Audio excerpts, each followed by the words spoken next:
obsessed with fashion. Because it told the world who I was in a way that I didn't have to. And yet, from every touch point, I was excluded. British Vogue is challenging that.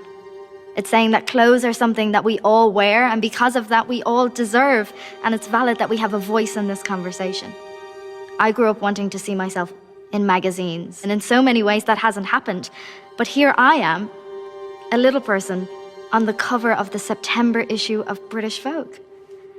I mean, if that doesn't say change, I don't know what does. We are at a crossroads in the world right now. The decisions that we make in every country around the world about how we're going to treat women, how we're going to treat immigrants, how we're going to treat trans people and people of color, how we treat our planet. We have to make a change right now if we want to survive on this planet. I am here to change the way we look at the climate and ecological crisis, and also to spread awareness of the climate and ecological breakdown. My force for change is Greta Thunberg. I think she's saying what we should all be saying, and she's speaking truth to power. And I really have hope that the younger generation are a force for change. The biggest change that has affected my life probably be being born in South Sudan and moving to a refugee camp in Kenya.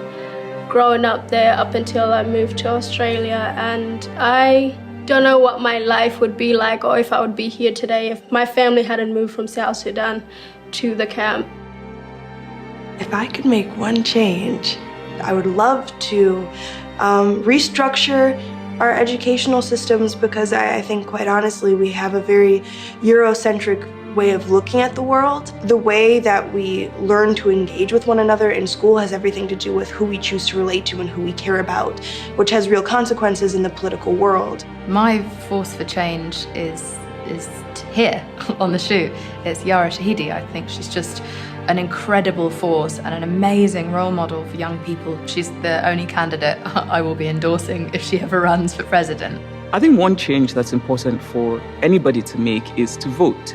For me, I think Chimamanda is incredibly inspiring. I love the way that she talks about being a feminist as actually being more of an equalist or a humanist, which is how I support feminism. We're all equal, not necessarily women are any better.